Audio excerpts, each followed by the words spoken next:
Hello, my name is Linda Olson Graham, and I'm very proud to have been named the Colorado Department of Peace Poet Laureate. I've written poetry for years, beginning here in Provincetown with a gentleman I sailed with in the 70s. I'll tell you a little more about that in a moment.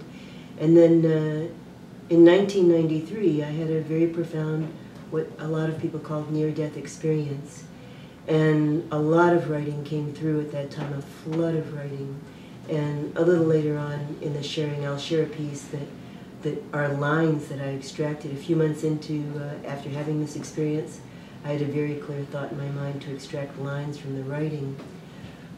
So I thought to give a little background and bio information, I'll share a poem, one about my mother, which is a perfect segue to sharing how I had sailed thousands of miles in my 20s, and it's the perfect segue into explaining how that experience came about. My mother was an angel with wings of grace and beauty, wisdom and tolerance, gentleness and kindness. Care packages for years were some of her attributes. She allowed me to be my own person and didn't judge me. I've taught you the difference between right and wrong. You have to make your own decisions. Gave me freedom I took advantage of.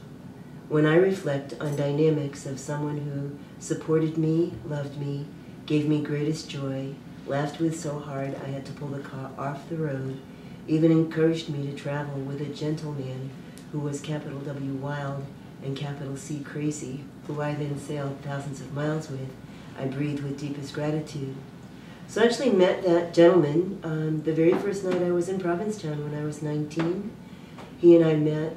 The next winter I was in Key West, and he walked me home from a party, and we were like soulmates. And he was very handsome and quite a ladies' man, so I just really enjoyed the time I spent with him. And then my mother was the one that encouraged me to call him to drive to Key West with me. I was going to drive from Provincetown to Key West with a golden retriever and a cat and a station wagon fixed up so I could sleep in the back. And this gentleman drove to Florida with me, and we ended up sailing something like 12,000 miles together around the Bahamas and the Caribbean and Central and South America. So a few of my very first poems back in the early 70s were to this gentleman. One of them, I believe I wrote off the northern coast of Panama, where he spent time in the San Blas Islands, and I wrote, Joseph, the peace and calm I feel in my heart stem from the love we know. You have been, you are, you always will be a mate to my soul. And then we were up here in Provincetown with the boat in August, 77, I believe. And when we were about to leave town, I wrote a poem and left it on the main cabin table, very short, that just said, August over, autumn comes, looking forward to sailing with you. Joseph, I love you more each day. So that was really the seed experience of my poetry. So I thought I'd share a little story that's something that happened when the captain and I were in Haiti. We went on a 6-month cruise to Haiti and Panama and Colombia right after he bought an Altique 45-foot ketch. 1975, 1976, he bought it in late 75, and in 76 we went on a 6-month cruise to Haiti and Panama and Colombia. When we were in Haiti, it's the poorest country in this hemisphere. I mean, so I'd always buy baguettes or give people a couple of pennies so they could buy rice and beans. I found out I could buy vegetables for half of what they cost in Port-au-Prince if I went up to a mountain market. It was Peugeot station wagons with several chickens and ducks in baskets, one leg of the trip, and Datsun pickups with several chickens and ducks in baskets on the back for the other leg of the trip. Sometimes we'd drive through the clouds. While I was up at that mountain market, I met an American couple.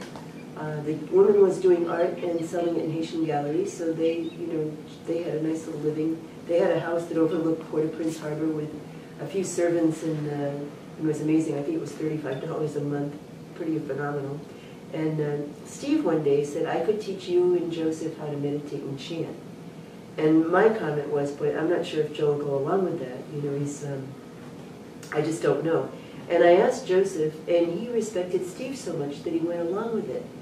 And Steve taught us meditation to quiet our minds, meditation with a mantra, and a chant, which I didn't find out for 20 years is actually the chant of the Buddhism of Nichiren Daishonin. It wasn't until 1996 that I discovered that that's what this chant represents.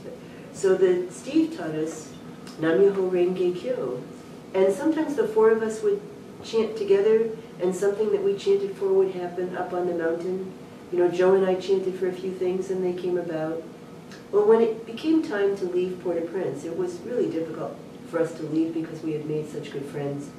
And when we finally left the anchorage there in Port-au-Prince, we were going to anchor 2 nights off the north coast of the southern peninsula and then cross the Caribbean to Panama. It's 500 miles, 5 days of downwind sailing. We anchored one night, and the next morning there was no wind, none, not a breath.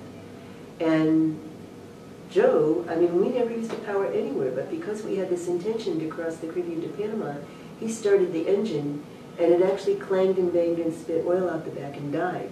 And something that is an interesting part of the story, it's just fascinating that there's voodoo in Haiti, and there were really heavy voodoo drums in the mountains with smoke billowing up in between the mountains. So that's just fascinating that was going on also. So the engine died, and he wanted to go back to Port-au-Prince to get the engine fixed. And I was so for going to Panama. I said, Joseph, weren't sailboats made before engines, and why can't we sail to Panama instead of going back to Port-au-Prince? And Steve taught us to chant. I said, why don't we chant for the wind?